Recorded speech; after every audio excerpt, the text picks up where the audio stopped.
May please, Your Honor, I, Mr. Khan, represent the defendant, Mr. Jamie Cox, and this is an application on behalf of the defendant for a plea in mitigation for the defendant who has been charged for attempted robbery under Section 11 of the Criminal Attempts Act 1981 and for possession of offensive weapon under Section 11 of the Prevention of Crime Act 1953. The defendant has entered guilty pleas to both the counts on 29th May 2020 at the PTPH. My plea in mitigation today will focus on the offense itself by addressing the relevant provision of the sentencing guideline, and then I will deal with Mr. Jamie Cox's personal mitigating circumstances. The aim of the plea is to persuade the court not to consider the defendant as a dangerous offender or impose any life imprisonment or any extended determinate sentences under the Criminal Justice Act 2003. May I now refer you to paragraph 2 of my skeleton argument, where I have listed all the relevant documents that I'll be relying upon during my submission. Does Your Honor have all the relevant documents that I'll be relying upon during my submission?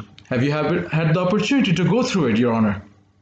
Much obliged. May I now refer you to paragraph 3 of my skeleton argument, where I have listed all the relevant laws that I'll be relying upon during my submission.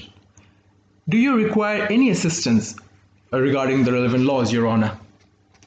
Much obliged. May I now refer you to paragraph 4 of my skeleton argument, where I have mentioned the offense category. Before that, may I confirm that you have had the opportunity to go through the PSR, Your Honor? Much obliged. On paragraph 4 of my skeleton argument, for count 1, which is attempted robbery, from the relevant sentencing guidelines, it is submitted that in relation to culpability, it falls under Class A, which is a high culpability because there was a production of bladed article to threaten violence. For this, may I refer you to the first witness statement of Paul Osborne, paragraph 5. Here, he has stated that, as Jamie looked down to his right hand, which made my eyes follow and do the same, I saw that he was holding a large kitchen knife in his hand. It had a steel handle and the blade was 9 inches or bigger. In relation to harm, it is submitted that the offense falls under category 3 because no physical or minimal psychological harm was caused. For that, may I refer you to witness statement the first witness statement of Paul Osborne, paragraph 7.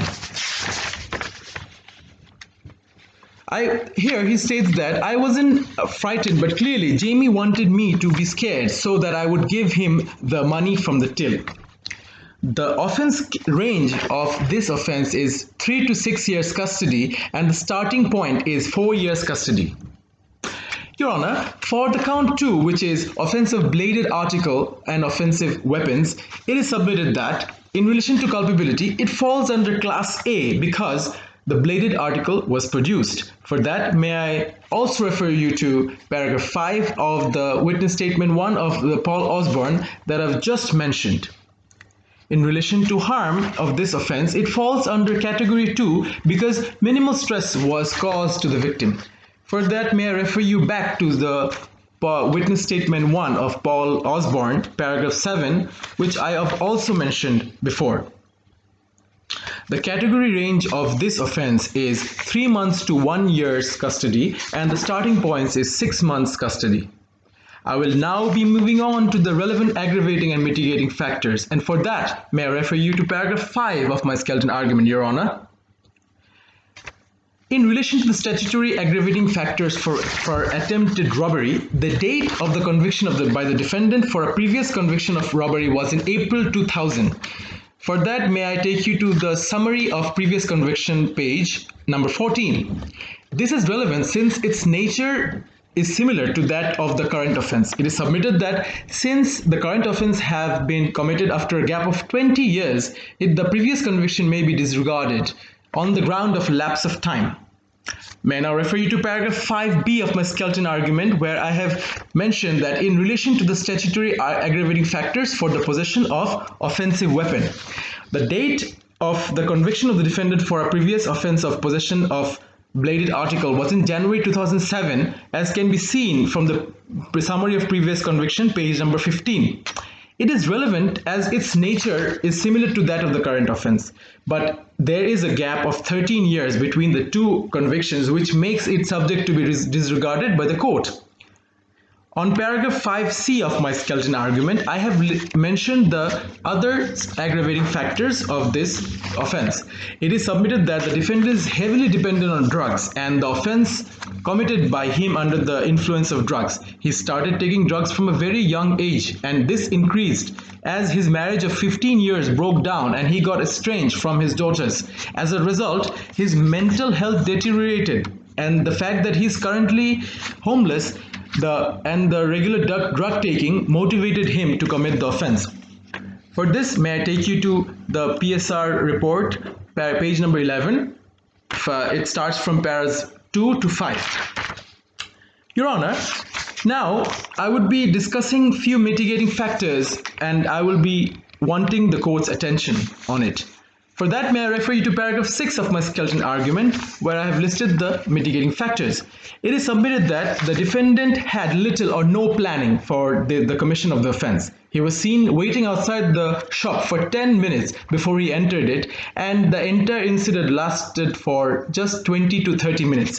He only asked for the money after paying for the lager and was about to leave the store. When Mr. Rob Green came in, he put his knife back to his trousers. For that, Your Honor, may I take you to witness statement 1 of Paul Osborne, page number 7, paragraphs 10 to 14. Here, Paul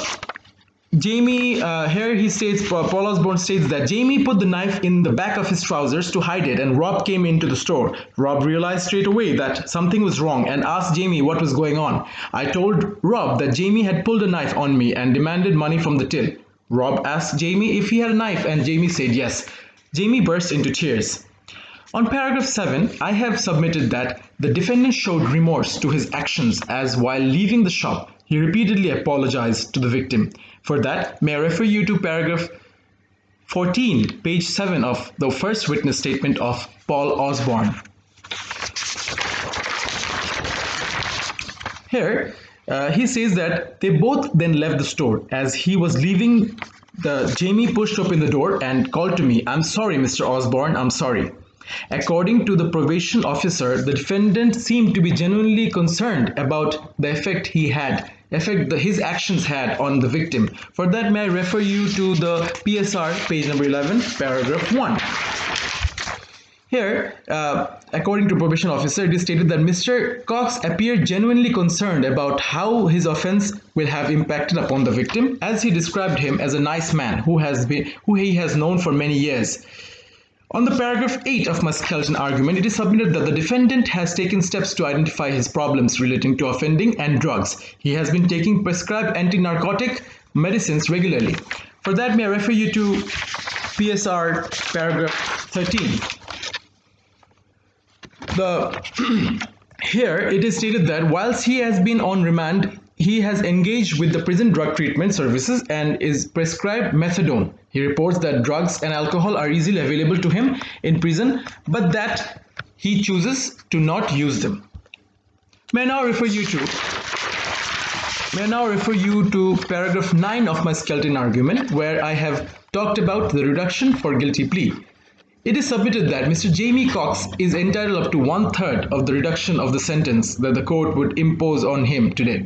Defendant had indicated guilty plea at the first opportunity, and since he has pleaded guilty on the first opportunity, it is submitted that 1/3 reduction of the sentence should be granted. I will now move on to assess the dangerousness in relation to the defendant's offense.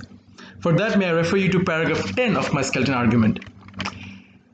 Your Honor, it is submitted that attempted robbery is a serious specified offense under section 224 of CJA 2003. However, it does not qualify as a listed offense under part 1 schedule 15B of the Criminal Justice Act. Therefore, section 224A and 226A will not be applied here.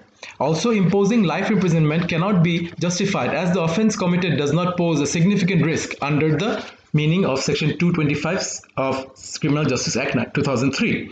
Moreover, the pre-sentence report suggests that Mr. Cox is assessed as posing a high risk of serious harm to the public when in the community setting, and there is a risk of future reoffending.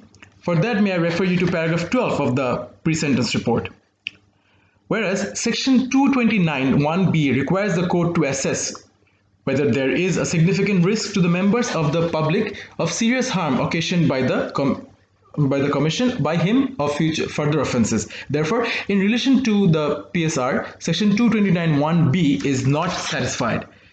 Your Honor, in relation to the nature, background, and the circumstances of the current offence laid down in R versus Lang case, the court should take into account the defendant's socio-economic situation, accommodation, employment, any history of substance abuse, education, associations, relationship, and drug or alcohol abuse, defendant's offending history, defendant's thinking, attitude, supervision, and emotional state towards his offending. Hence, in relation to both Section 229(1)(b) and the factors laid down in the case of R versus Lang, it can be submitted that the offence committed by the defendant was not significant enough.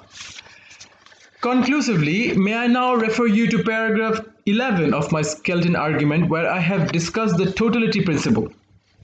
Defendant's offence of possessing an offensive weapon is secondary to the main offence of attempted robbery. Hence, it is suggested that the defendant receive a concurrent sentence for that instead of a consecutive one, because the secondary offence emerged from the same factual scenario. Unless I am of further assistance, these are my submission.